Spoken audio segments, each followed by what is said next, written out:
to the flame. A quick fix to keep us going. A quick word to make a change. Separating men from morals. Different to feel alive. Abandoning your righteous doing. To feel acceptance and empty pride.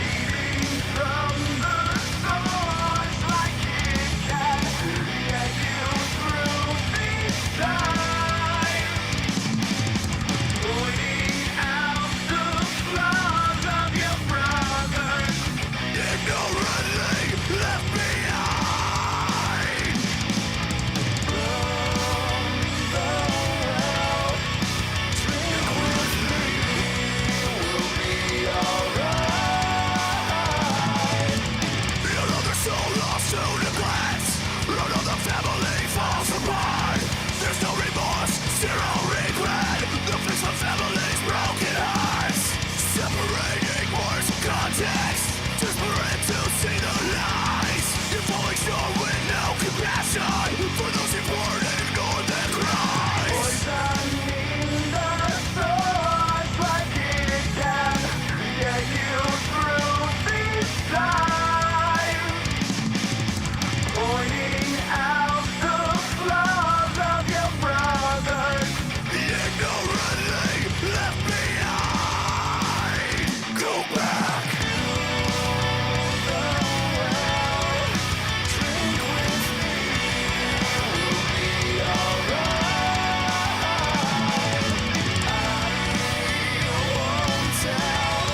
What's up?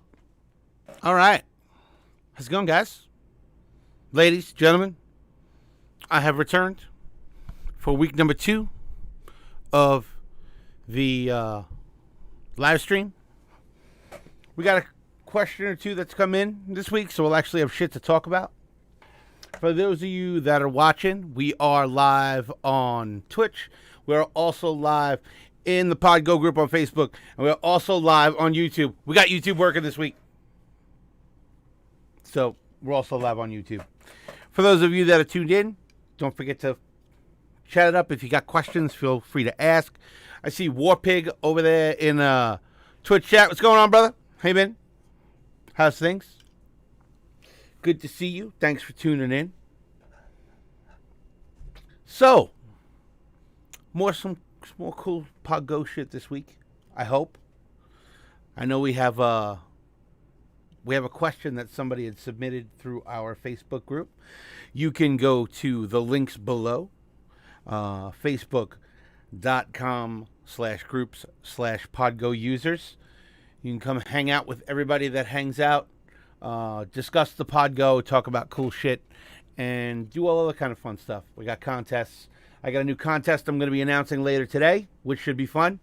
Again, you're going to win some free stuff from Constantine Studios and myself. Presets, IRs, blah, blah, blah, all that good fun stuff. We'll be doing that later on today in the PodGo group on Facebook. Don't mind me, my desk is dirty. Sorry. But we do this raw and real every week, every Tuesday, from 12 o'clock p.m. to 1 o'clock p.m. Pacific Standard Time, and from 7 p.m. to 8 p.m. GMT. So figure out your time scale minus whatever GMT plus whatever, blah, blah. Figure out your time zone and tune in. We'll be here every week to do this. So it's fun. It's a good time. We have fun. And that's how this goes. So, Tim, good to see you got your aux working. Awesome. Yep.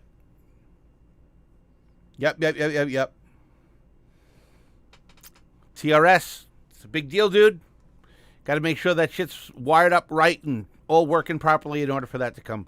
Tim in the PodGo group on Facebook was trying to use a TRS on the input of his effects loop to try and get him to be able to play audio through his phone. And I'm guessing it was it looks like he had to replace the TRS jacks on the cable in order to make it work. There's probably some cable touching somewhere and it was all funky and nasty and causing all kinds of problems.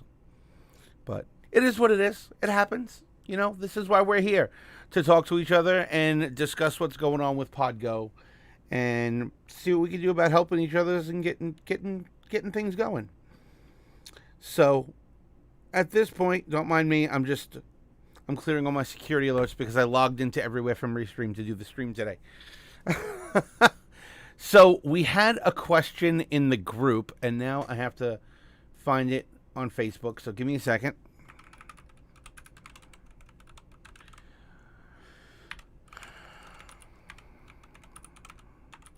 I'm so prepared.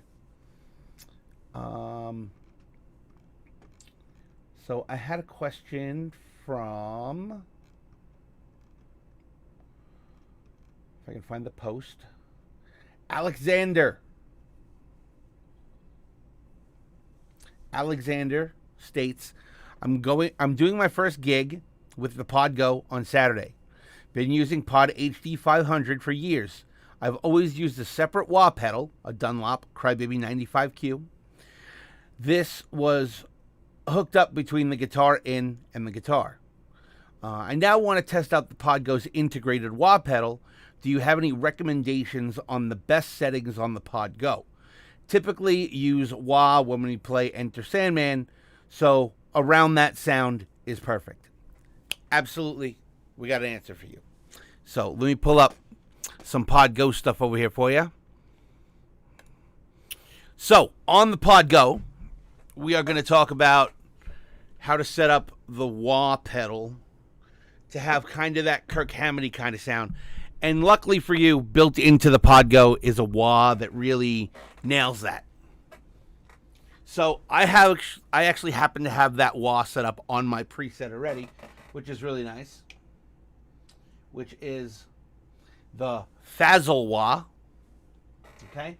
And if you look at the settings I have, it's pretty much just the default settings. Let me see if I can. Give me 1 second. Let me see if I can brighten that up for you a little bit and see if we can get that looking a little bit better so you can see it. 1 sec. Let's go to properties, go to configure video. And let's see if we can just get that a little bit brighter so that you can actually see the words that are on the screen. Hopefully we can do that.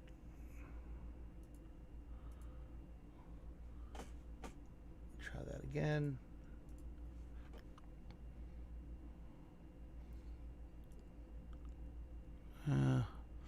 That's really not doing much. Let me pop up the exposure stop. Will that help? Maybe? No, not really. Yeah. Let me down my contrast a bit, see if that'll help too. No. Crank up the sharpness, maybe.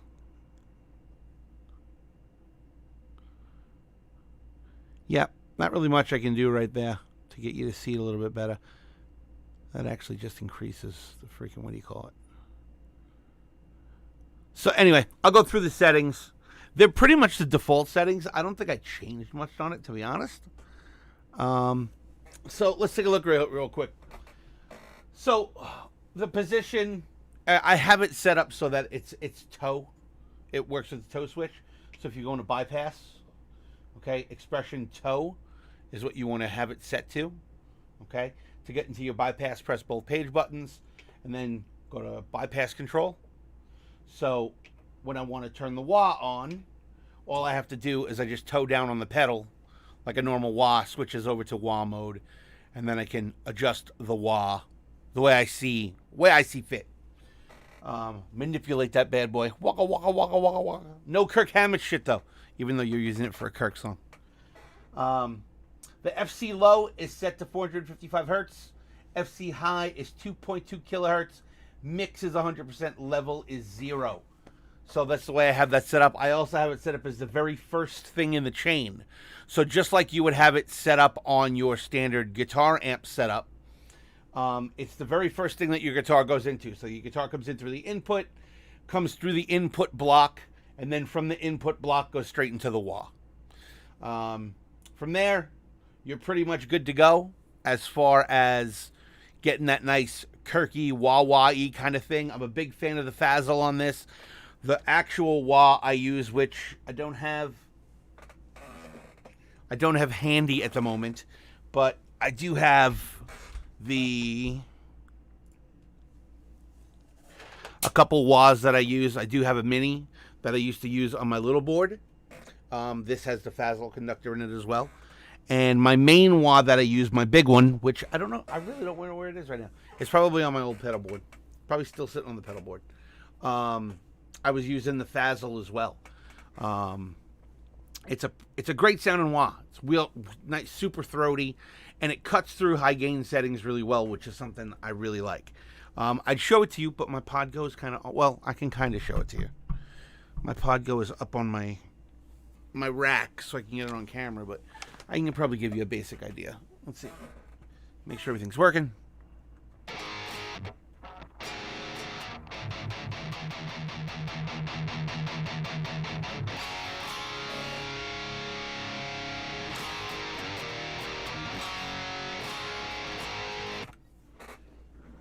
So,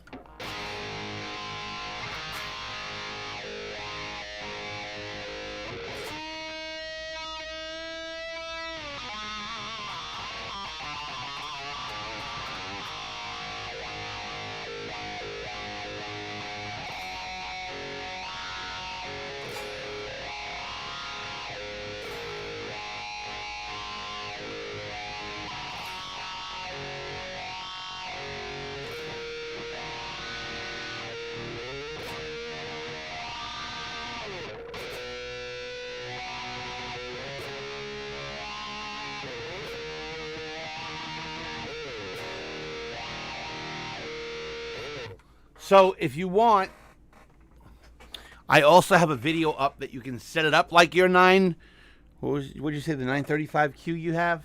Or the 95Q, where it can be just a step-on wah, like your 95 or like a Morley style, where you don't have to use the toe switch. There's a video I have up on YouTube that can show you how to do that. I can throw a link in the chat. Let me find it real quick. If we go to YouTube and then we go to my channel, I just posted it just the other day too. Videos, switchless wah. So you guys can go over here and you can check out that video. Here it is on YouTube, and then here it is on Facebook chat. So there you go. So did any of you guys have any other questions? Because we got an hour to kill, and I don't know what you guys want to see.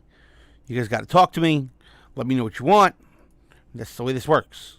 This is what we do here. So talk to me. Talk to me, Goose. What do you guys want to see? What do you guys want to hear? What do you guys need to know that you don't know? That's why we do this every week.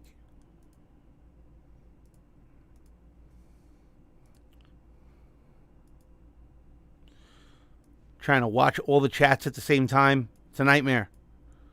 They need an app where you can just have all your chat on one screen. That's what they need right now. So if you guys don't give me anything good to talk about, I'm just going to cut off the stream. Is what we're going to do. I'm kidding.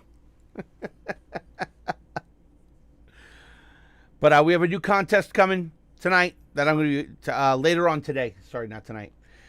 It'll be tonight for some of you because it's already 3 p.m. on the East Coast. But yeah, tonight for East Coast, those of you on the East Coast, I'll be posting another contest tonight to win some more cool stuff. This one's going to be a performance contest. But it's not going to be based on your performance. Okay? Well, it is or it isn't. So basically what I'm going to do is I'm going to put a contest together. I'm going to give you guys a little piece of a backing track. Okay? And you guys are going to have to play over the backing track. And the person who has the best tone is going to win. I don't care if it's a downloaded tone that you got from somewhere. I don't care if it comes off a custom tone. I don't care if you buy it from somewhere. But the tone I like the most that fits over the backing track is going to be the winner. So that's the way this contest is going to work. And I'm not sure if you connected another PodGo through the effects loop. Well, Tim's asking a question. I can't tell you what it's like hooking up another PodGo in the effects loop, but I can tell you what it's like hooking up a HX Stomp in the effects loop. It's awesome.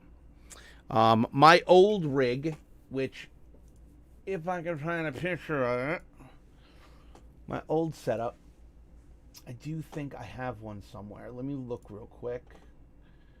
Let me look on my Facebook. See if I can find the picture of my old pedal board with the PodGo. Here it is right here. So if you guys look right here, you can see here is my old setup. And I had the HX Stomp running into, well, the guitar came into the PodGo, and then through the effects return and the effects send, we would go into the HX Stomp just for effects, and then come back to the PodGo. The reason I had it set up this way is because I wanted redundancy in my system at the time. I do have a video on this, again, on my YouTube. You can go take a look at 2-minute tutorial. Let me find it real quick. Hold on.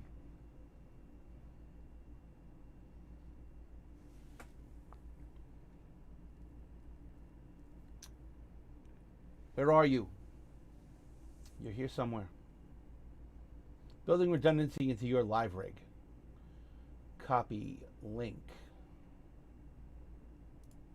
So you could go here and you can take a look at that video as well. This video will talk about how I had it set up and the reason I had it set up that way and all the cool things you could do with it. The cool thing about having it that way really was having the redundancy. So I would do is I would have patches set up on my PodGo that allowed me that if anything went wrong with either the PodGo or the HX Stomp, I would be able to have a patch on either unit if one died that would be able to finish the set. So everything would be set up like my basic rhythm sound would be the same between the two. Okay, so there would be a rhythm sound that was, just my 5150 with my cabinet IR and my overdrive pedal. My standard rhythm sound would be there on both units, just programmed. 3 blocks, nice and simple. Then what I would do is I had a lead patch and a clean patch set up as well, and not having my fancy setup, which had the sitar and all that other crazy shit built in. But this would looks like, hold on, looks like we might be having an issue. Did I lose internet?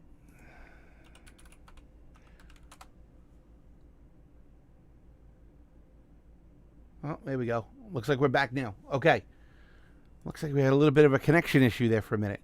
So what I was saying is the way I had it set up was so that I have patches in each one. That way if one failed, I could immediately switch to the other one in a live situation. So that would pretty much cover that.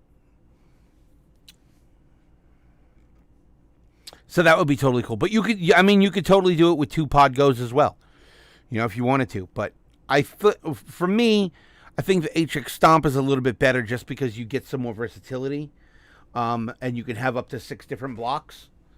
So 6 completely different blocks, which is really nice. So you could set up like a couple different reverbs and a couple different delays and a couple different things like that. And then between the 3 buttons that were on the HX Stomp right here, and then my 2-button foot switch up on the top, I have 5 different effect settings that I could cycle through. Also with effects being completely off by bypassing it in the PodGo, and then the PodGo having a couple effects on the patches too. So it was super versatile, sounded really cool. It was pretty awesome and pretty ripping, I gotta say. I liked having that set up.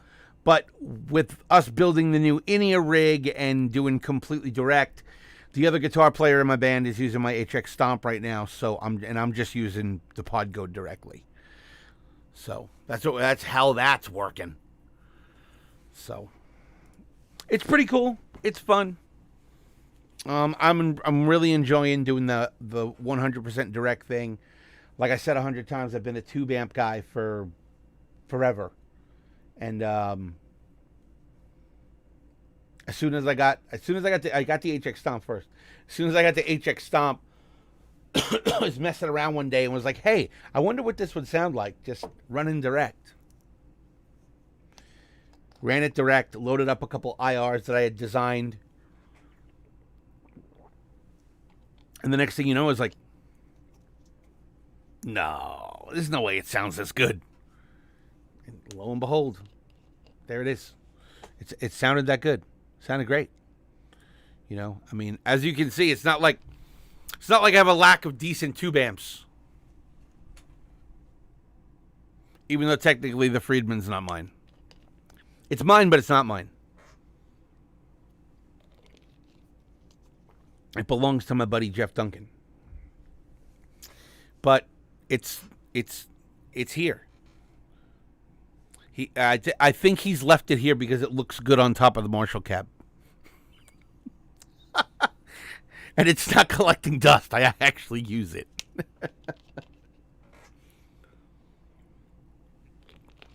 Any other questions on the PodGo? You know what? That might be a cool thing to do.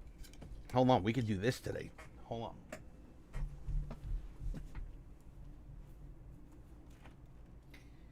This would be a very fun thing.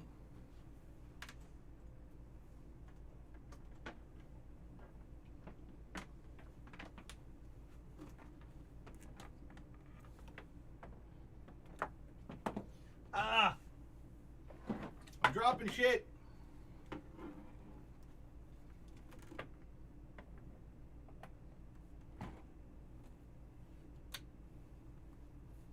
So, what we'll do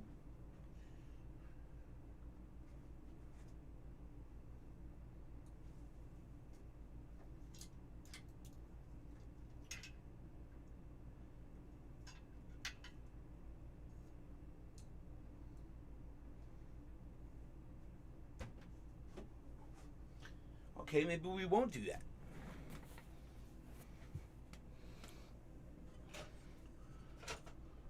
We'll grab a captor. We'll go and... I can't find my long speaker cable. That sucks.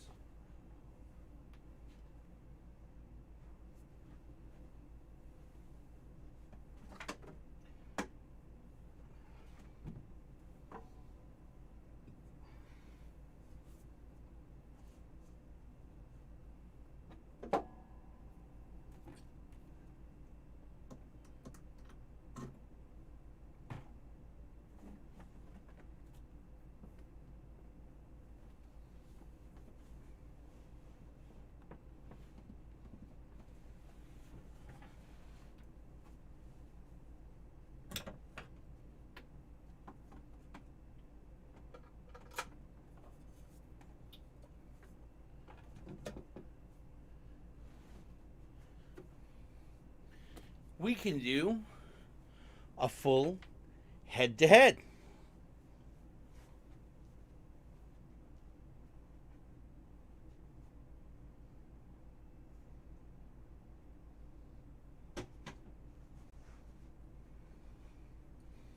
At least we should be able to.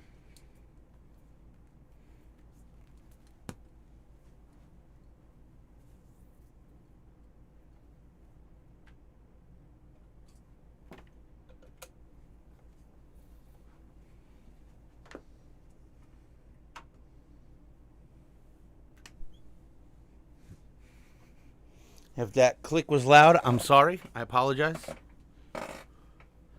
But we can go...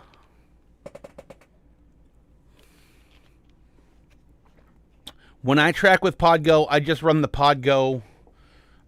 If you look at right here. Oh, you can't really see it.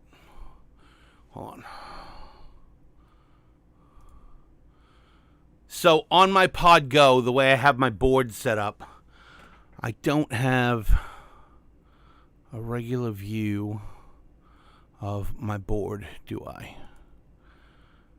That you can see. Not without moving my camera. And I don't want to move my camera. So you're going to have to deal with it. I could take a picture of it. And I'll post it to the group in the comments. And you can see the way I have the connectivity set up.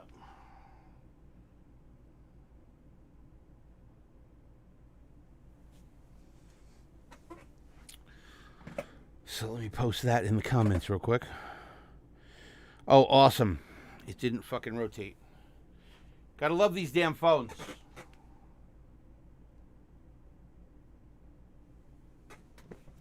And it worked that time. Okay. So let me post this on the Facebook group for you, Tim. 1 second.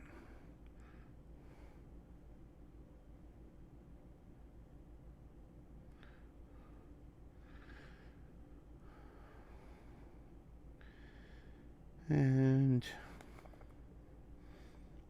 so I'm going to throw a comment down here with a photo of, yeah, now you won't let me post a photo. You're awesome. Why? Interesting.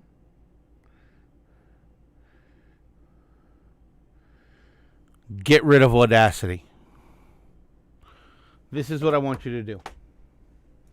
Audacity is a piece of junk. And it's really going to hurt you in the long run.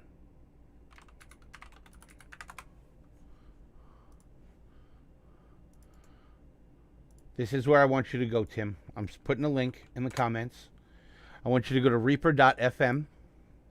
And I want you to download Reaper. It's not free.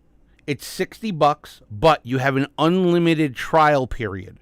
There's no limits on the software, nothing like that. What's going to happen is when you launch the software, it's going to give you a nag screen. But it's a great DAW for recording. It's going to give you a better idea of how DAW recording actually works. It's not going to sound better than, well, yeah, it's not really going to sound better than Audacity. But it's way easier to work. The workflow is so much simpler and so much better. So it's not free. It's $60. but you have an unlimited free trial that you can use. So basically the way it works, their license works like this. If you're using it to learn how to record, you can use it for free. As soon as you start uploading and selling your music, you have to purchase a license. That's the way they do it. And it's only $60. You know, it's cheap. It's awesome, DAW. It's a great company. There's a lot of user-created plugins and presets, plugins for it, and custom interface settings for it. It's pretty amazing. You know, I happen to be a Pro Tools guy just because, you know, I work in the industry and it's much easier using Pro Tools. But Reaper is a great way to get into recording.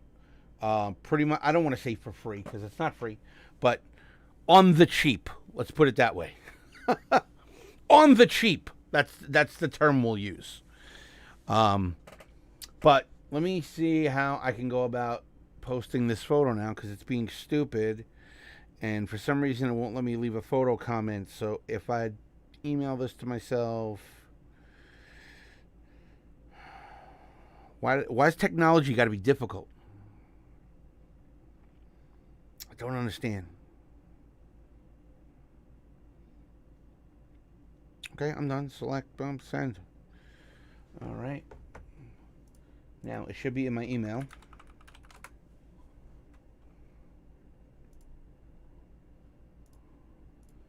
Down in my email. We're going to download this real quick. And we're going to write a comment. Again, well, let me post a picture. So I'm just going to post a picture in the group. And I'll tag you in it.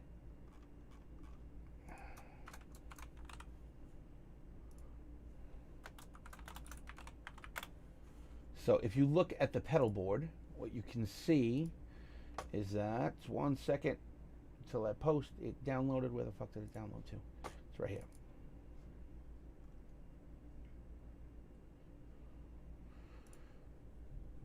You should have an alert telling you where everything is. Okay, so if you look at that picture, you'll notice on the top left, there's a direct box that is mounted to the pedal board. That direct box with that XLR cable goes directly to the input of my interface for the computer. That's the way I use it. So there's multiple ways you can use PodGo.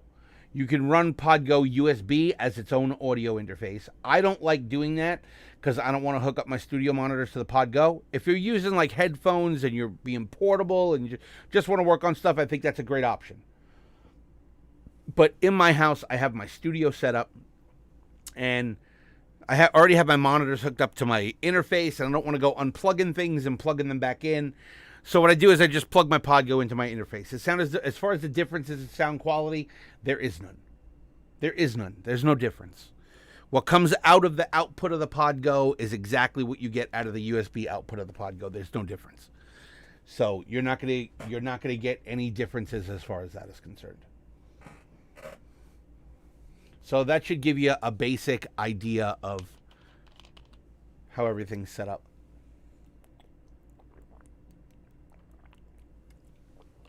Other questions? Talk to me, Goose. Talk to me, Goose.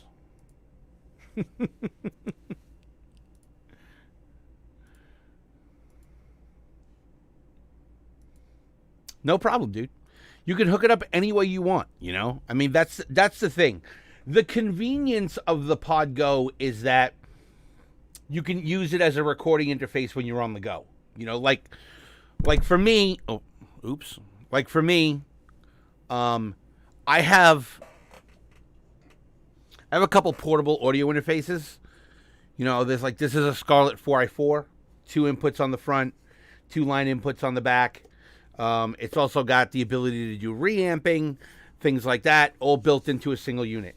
So having something like this, plus the laptop, plus a cable to run this and all of that stuff, plus the PodGo, it makes for more work. This is good in the instance where I need to record a vocal, or I need to go and record an instrument that's not going to be run through the PodGo. Not a guitar, not a bass.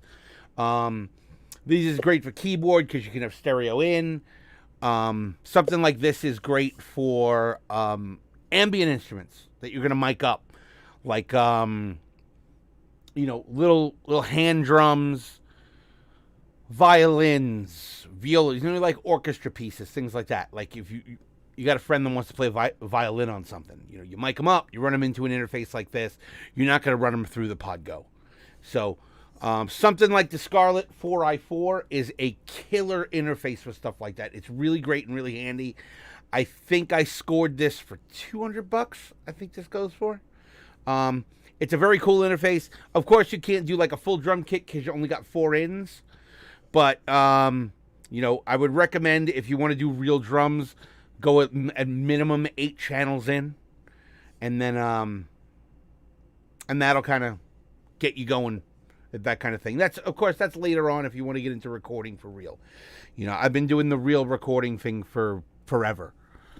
But the interface on the PodGo, like if I'm just trying to come up with song ideas or things like that and I'm not home, I'm, out of town, blah, blah, blah, whatever, I can literally just hook up the laptop, USB in with the PodGo, and get my guitar ideas down nice and simple, nice and easy. It's a really great feature in the unit. I absolutely love it.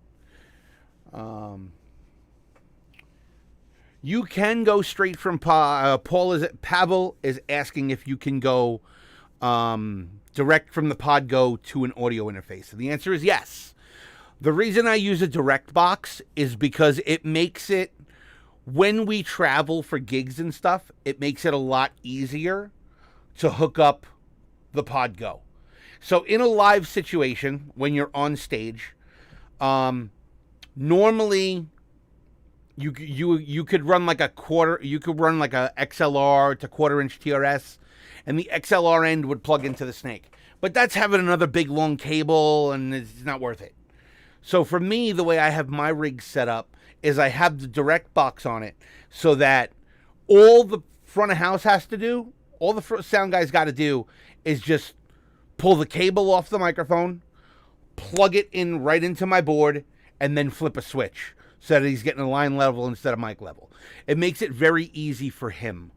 I like to do it that way because I used to be a sound guy, and I know what it's like when a band comes in and wants to do things differently or run things direct. And they hand you a 1/4-inch and say, hey, I need a DI box. Now I got to get a DI box. Got to plug it into the XLR cable. Then I got to plug their 1/4-inch into the DI box. And what if the DI box goes wrong? Blah, blah, blah. There's just another point of failure or something, things like that nature. So for me, I just want to make it as easy as possible on the sound guy. That's really the whole thing for me, is just making it super simple. And sound guys don't get mad. Because they already have the XLR on stage. So all I got to do is plug right in, jack right in, boom, it's done. It's ready to go. And all they got to do, they got to go over to their board, and all they got to do is switch from mic to line level. Nice and simple,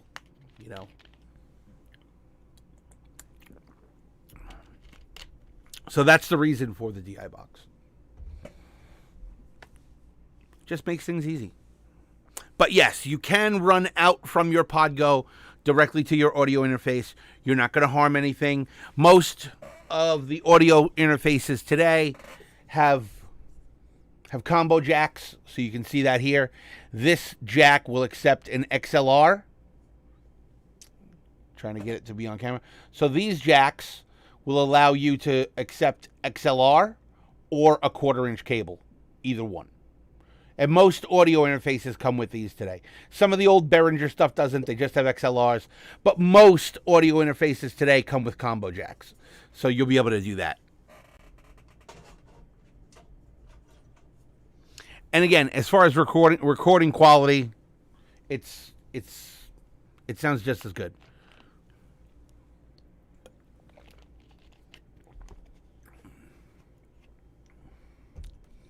So I have a question on YouTube from Willinder. And Vaughn is subscribing from the Philippines and watching, so check that out. That's awesome. Awesome.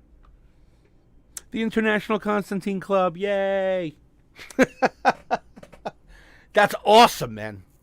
That's so killer. So as far as Willander's question, Willander wants to know, how do you record the DI signal from the PodGo into Pro Tools in parallel with the patch dialed in? So, easiest way to do this is using the USB. Okay?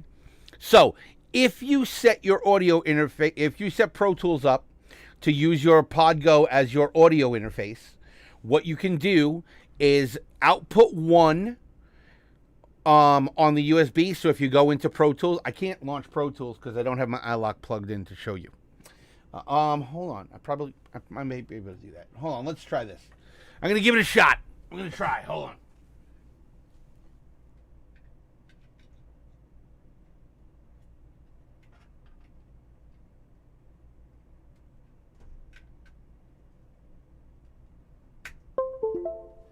Hey, sounds like it's working. So if I launch Pro Tools, it should pick up my PodGo. Give me a second.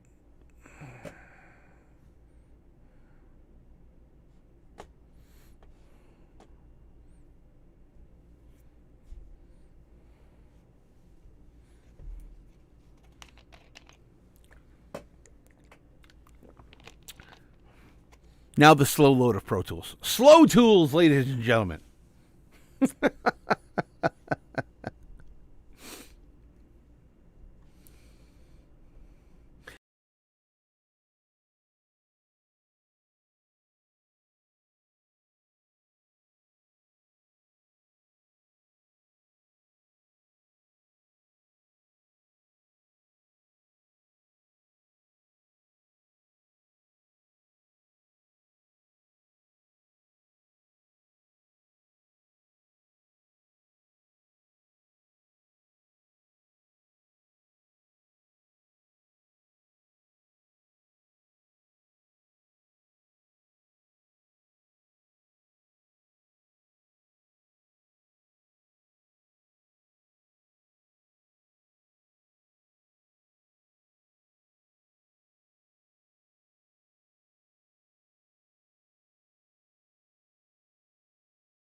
Check, check. Do we have audio back? Yes, no, maybe. And if so, it's probably only coming out the left side.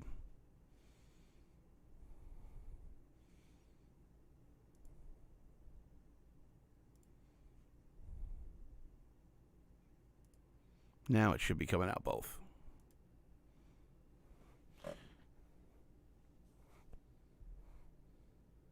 Okay. Yep. So now you see the issue trying to do this all on a single PC. So, all right, let's try walking you through that process one more time without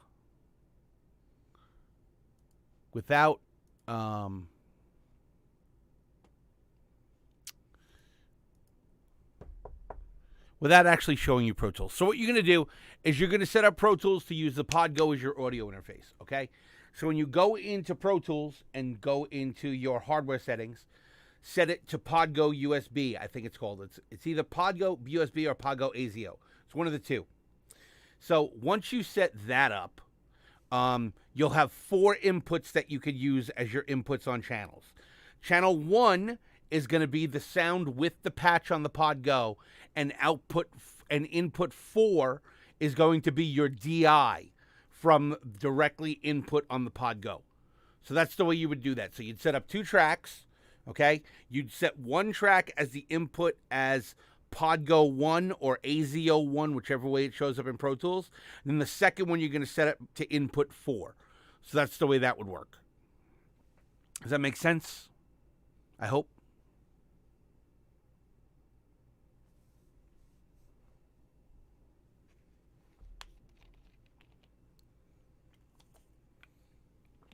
See, the shitty part about this now is now you don't have to hear my shitty... Well, that's good for you guys. You don't have to hear my shitty guitar playing now because I had to disconnect the PodGo.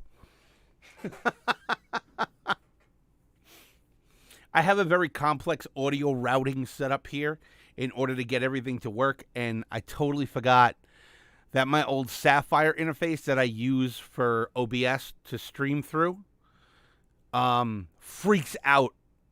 The drivers for it are really old, and it freaks out when you launch the new version of Pro Tools. I totally forgot about that. This is why I bought. It's why I bought a new Scarlett interface. It's way better.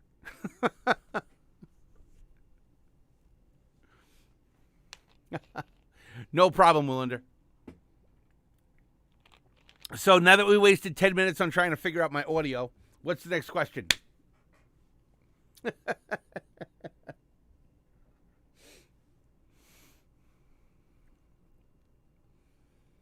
There's got to be something. You guys don't know everything. That's why no, I'm only kidding. I don't know everything either. We can learn together. And if I don't know something, we can figure it out. That's something definitely we can do. So that was an adventure, wasn't it? At least we got YouTube working this week.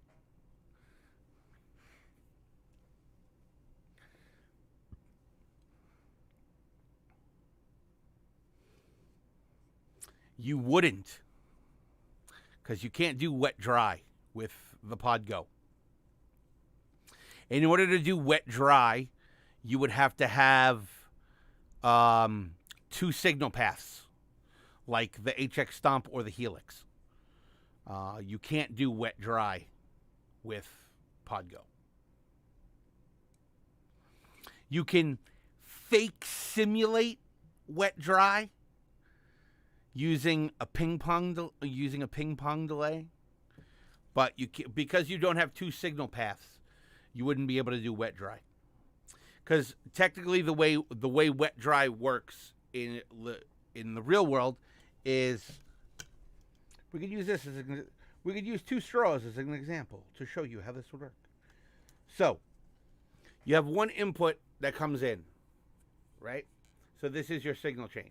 Now, when you do wet dry, what happens is you split off a piece of the the signal that's coming in off to the wet effects, and then those both go out to your output. 2 separate outputs. So you'd have a left and a right. Okay? Like this. So this would be your dry signal. This would be your wet signal. So the dry signal would go out to either one channel of your interface, and the wet signal would go to the other channel of your interface, or you would go out to one power amp and then another power amp.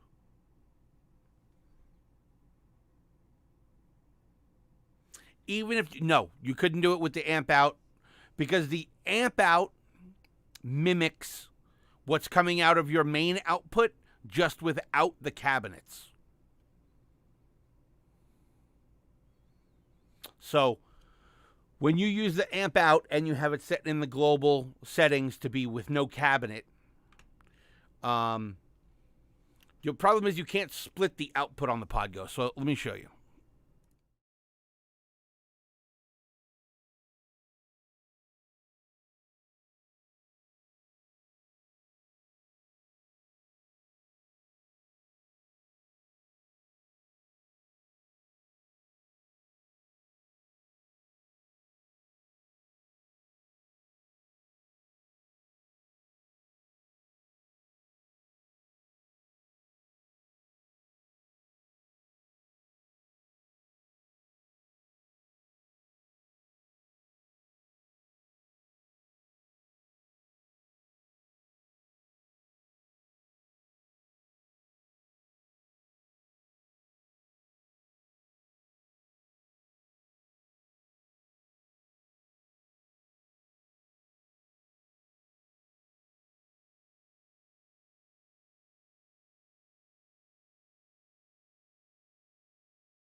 Switches like I have, like,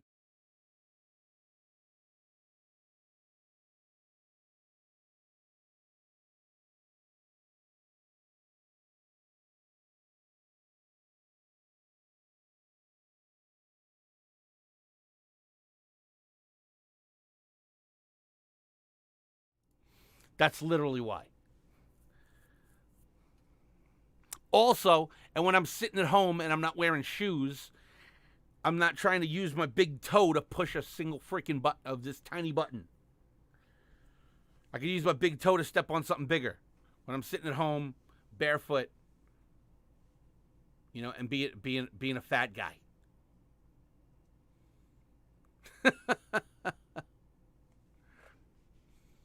Did we lose everything again?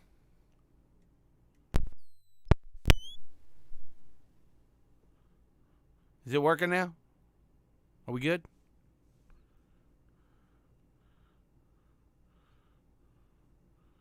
The reason why is because I got huge feet, big fat feet.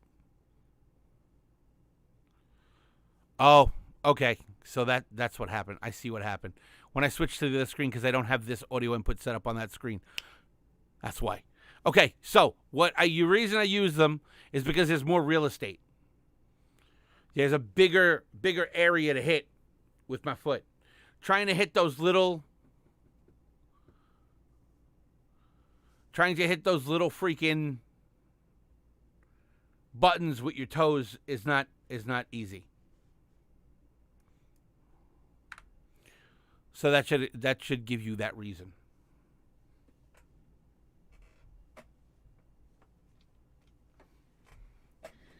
It's literally a real estate thing. Trying to push those little tiny buttons is a pain in the ass. Especially barefoot.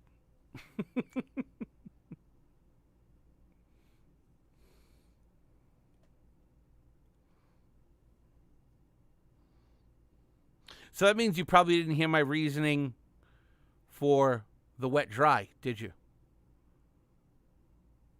Because there's not two outputs. There's two outputs, but amp out can only be set to with a cabinet or without a cabinet.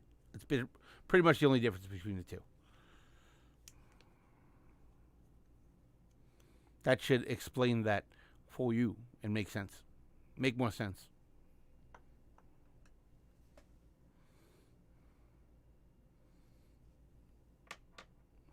Yes, that's me.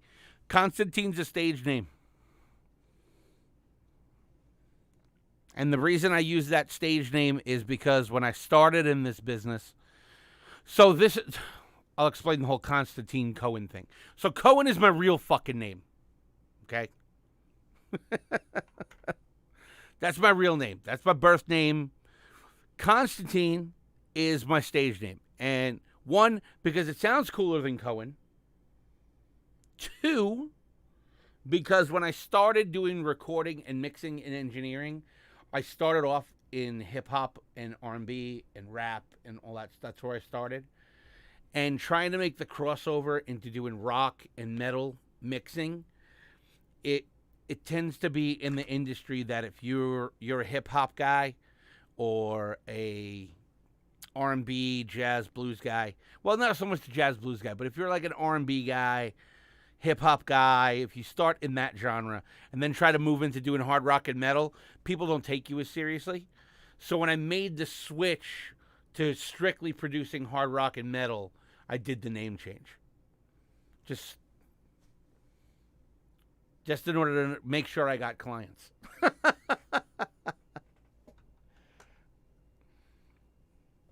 So that's the reason for the two different names and the confusion. And Facebook won't let me change my name on Facebook to Jason Constantine, and I don't want to have another goddamn profile on Facebook. Facebook won't let me. So I just said, fuck it, I'll just use my real name. Yeah, that's what it is, Tim, totally. It's the New York City roots, man. That's where I grew up. Grew up in Brooklyn. You know, I mean, the first record I ever really worked on, kind of for real, was Alicia Keys' first record. You know, I worked on some pretty awesome stuff. You can go around the internet and you can look up Jason Cohen and you can see all the cool stuff that I've done. I'm not here to brag and blow smoke up people's ass or do anything of that nature. You know, this is about PodGo.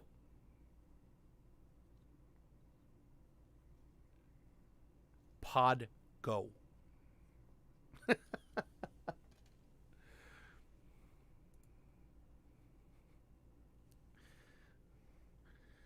Oh, Christ. What are you doing here? Barb, you should not be here. This is not for you. No.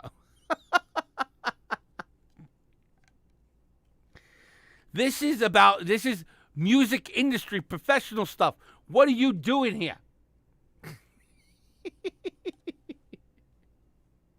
One of my good friends popped it on YouTube. Basically family. Basically my second mom.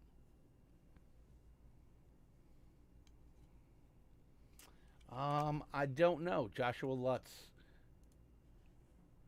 How long's he been doing stuff out there? Because I left New York in 2004.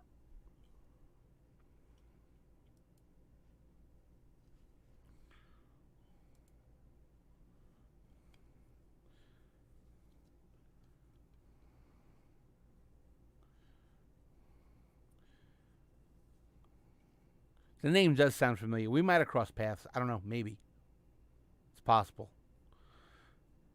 Crossed paths with a lot of people, man. I've been in this business since I'm 18 years old. Well, technically 16 years old. Long ass time.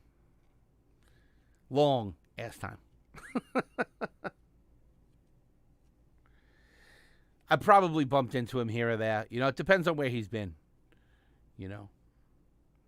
But we got 3 minutes. I got time for one more PodGo question if somebody's got something.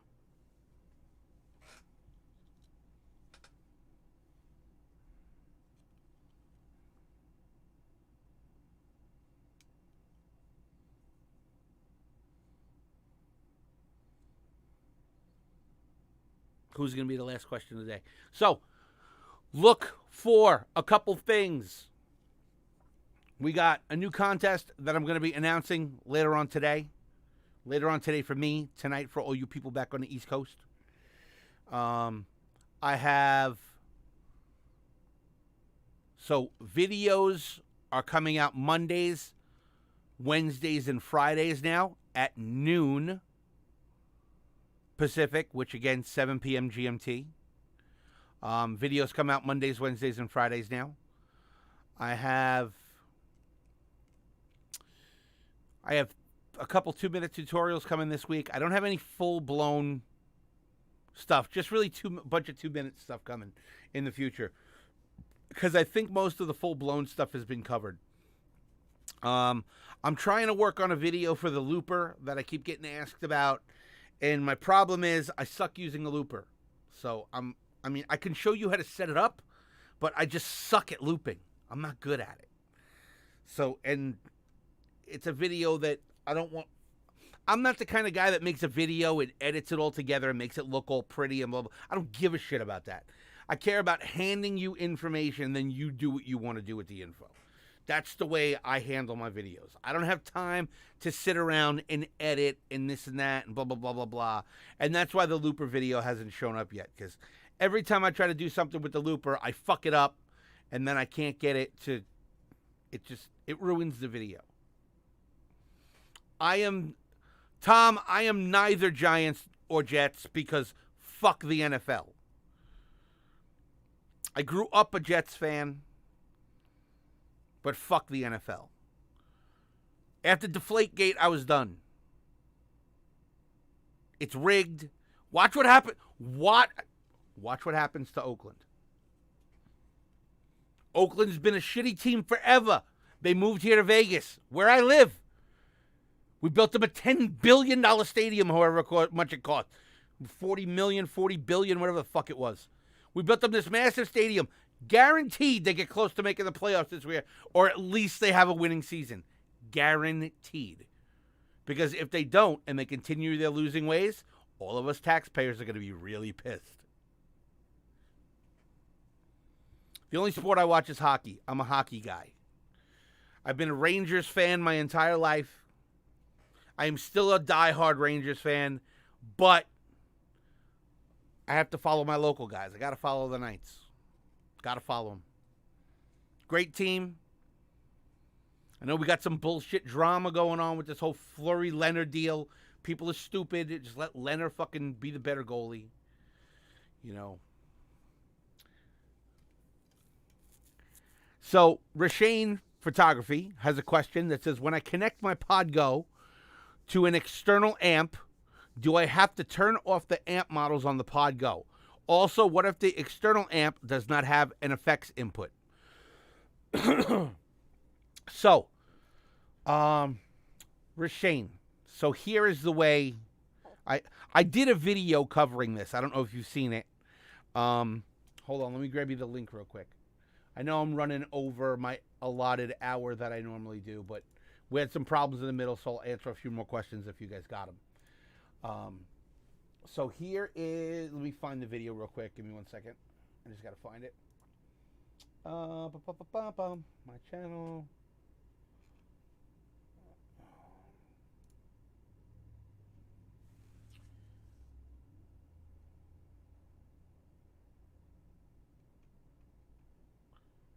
I just have to find the damn thing. I have so many videos. Too many.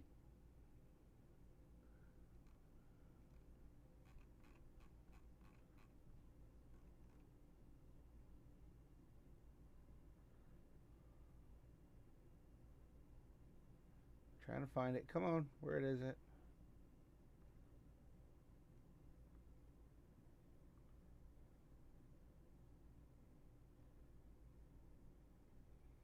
Or I thought I had one.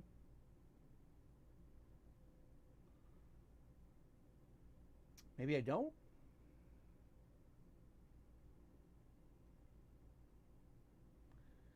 I thought I had one. Oh, yeah. No, here. Nope, that's not it. Shit, I can't remember. But, okay, so here's the deal. The reason why you want to run through the effects return, okay, is so you get a clean signal without the preamp section of your amplifier coloring the sound. So what happens is in a guitar amplifier, you have two sections in a guitar amp. You have the preamp section, which is like where you dial in all your tone, and then you have the power section. Now the power section doesn't really have EQ controls. You have a presence knob and a resonance control normally on a tube amp so that you can dial in a little more high end or dial out high end or dial in some a little more low end to tweak the power amp section a little bit. But the power amp section is completely clean. It doesn't have distortion. It's just totally clean. It doesn't have really a tone. So when you run an effects modeler through the return of the amp, you're getting a completely clean signal. So you're getting the truest sound you can get out of the modeler. If you plug into the guitar input of your amplifier, what winds up happening is your amp has what's called a tone stack. Okay, so you plug into the front of the amp, your guitar signal goes into this tone stack, okay, which tweaks the tone of the amp. You have a bass, treble, mid control, you have gain settings. So all of those things affect the tone that's going to come out. So if you plug your modeler into the front of the amp, all of those controls, even if you dial them like all at 12 o'clock with the gain all the way down and have the amp set really clean or run it through a clean channel, is going to color the sound. I can't believe I can't find this video. I have a video that shows this, and I can't find it. Oh, here we go. I found it. Found it. Okay, so that's going to be... There is no best Dimebag PodGo preset, Deacon. So this will show you the difference between doing the two. If you're going to run in the front, running into a return in the back. Now, if your amp doesn't have a return, you really don't have a choice. So what you want to do is you can plug into the front of the amp, okay? I wouldn't bypass the preamps. I would just dial up as clean a sound as I can get and use the preamps that are in the PodGo, because the preamps in the PodGo are going to sound 100 times better than the preamp in your amp, of course, depending on the amp.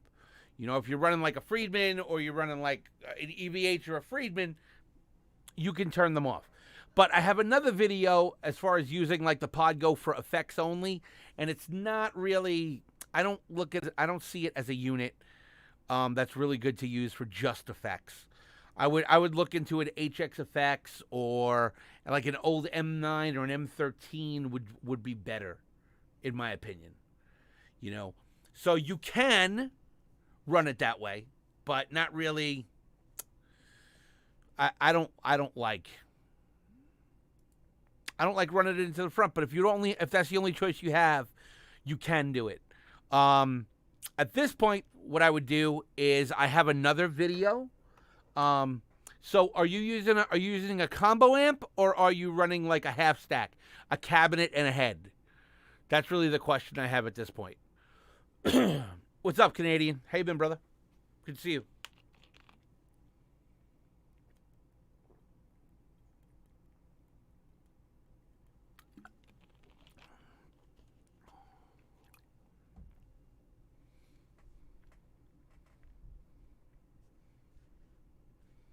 So let me find that other video real quick. That one's closer to the bottom. PodGo on the cheap. So, Rashane, you could also take a look at this video. This is a cheap way to be able to run a cabinet with the PodGo. It's a cheap power amp. It's called the More Baby Bomb. It's $100. I mean, optimally, what you could do is, depending on what you're going for, I would highly recommend, like, if you really want to get into, like, if you have a PodGo and you want to get into using a real cabinet with the PodGo on the cheap, I would highly recommend picking up the More Baby Bomb. And as far as a cabinet, if you don't already own one, Harley Benton, which is Toman's brand, makes a 212 Celestion loaded vintage 30 cabinet, and it's like I think it's $200. Give me 1 second.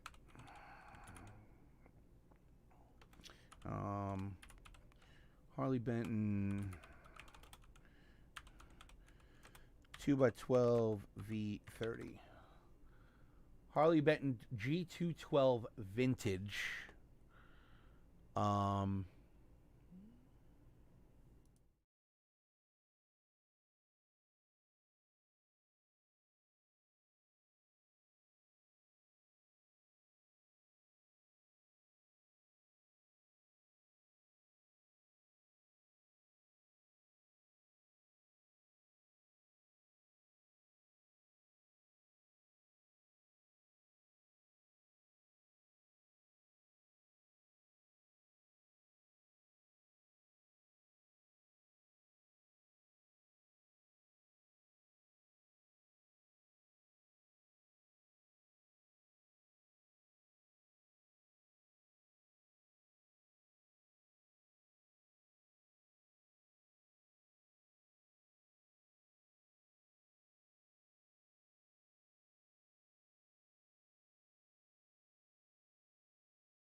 Then that would bypass all the preamp stuff in the Katana, and you could use all the cool stuff in the PodGo direct to the Katana speaker, direct to the Katana power amp, and then it'll come out the speaker on the Katana.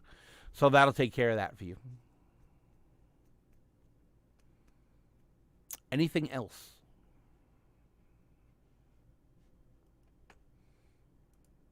Tim said the Vegas nights will be killer to watch. They are absolutely amazing to watch, dude.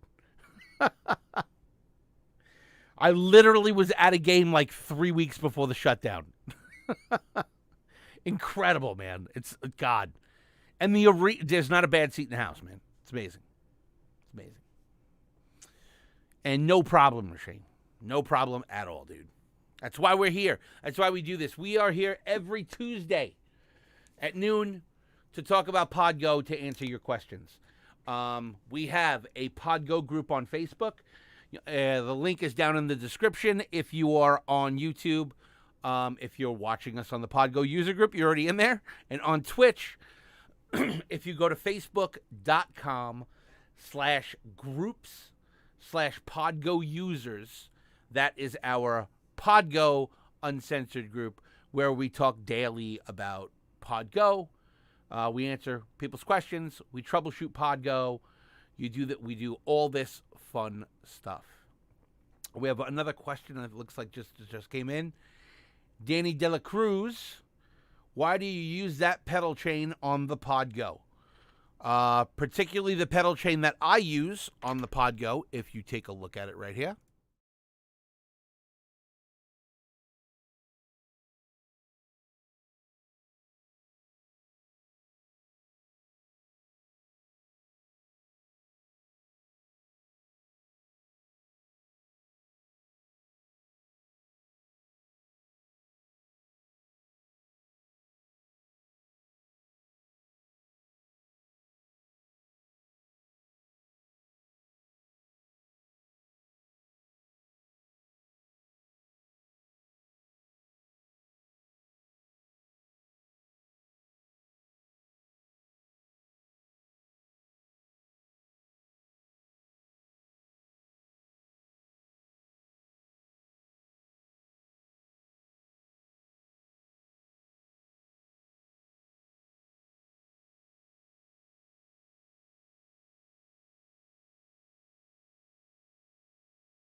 think we're having a slight delay on the stream. All of mine are always cabinet at the end. I'll always put the cabinet at the end of the chain because I like the way it sounds better and it runs in mono.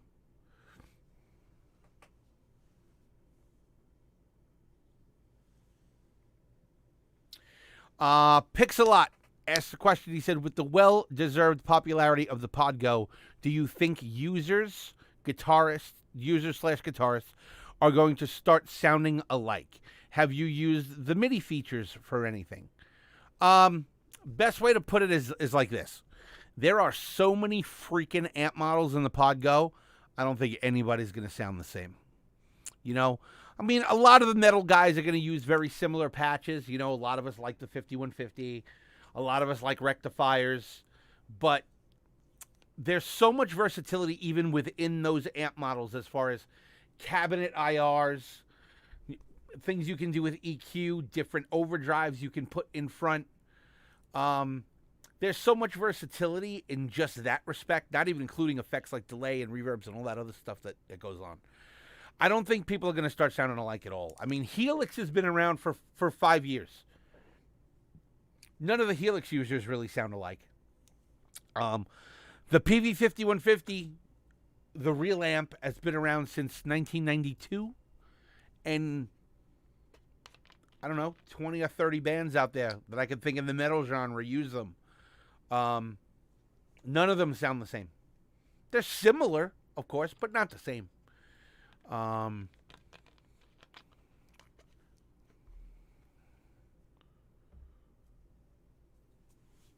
But that's you know, I don't think it's going to be an issue. I really don't. I think it'll work out fine. But anyway, at this point, we're 20 minutes over my normal time. So check out the Facebook group, facebook.com/groups/PodGo users. If you're interested in more PodGo content, you can subscribe here on YouTube. You can either sub here on Twitch or you can follow on Twitch. And that's pretty much where you can see us. We're here every Tuesday. We have videos that come out on YouTube every Monday, Wednesday, and Friday. As long as I have shit to talk about. Right now, we're good for the next 2 weeks. So we got videos coming on Monday, Wednesday, Friday. All 2-minute tutorials on how to do quick, easy stuff on the PodGo. I really try to cater this channel to new users, people that are new to the modeling thing, guys, people that really don't know how to navigate around stuff in a major way. So if you have any other questions, feel free to leave comments on any of my videos here on YouTube, or down below in the comments on this video on YouTube. Feel free to leave questions in the user group on Facebook. And if there's anything, that's pretty much it for this week. Yeah. Again, these videos are raw and they're real. I don't get into the crazy editing, fancy smanchy shit just to make my videos look cool. I'm all about being real with you guys. If I don't like something, I'm going to tell you. It's the way it's going to... You're going to get nothing but 100% honesty here about things. So, thank you guys all for tuning in this week. I truly appreciate it. And I will catch you guys on the flip.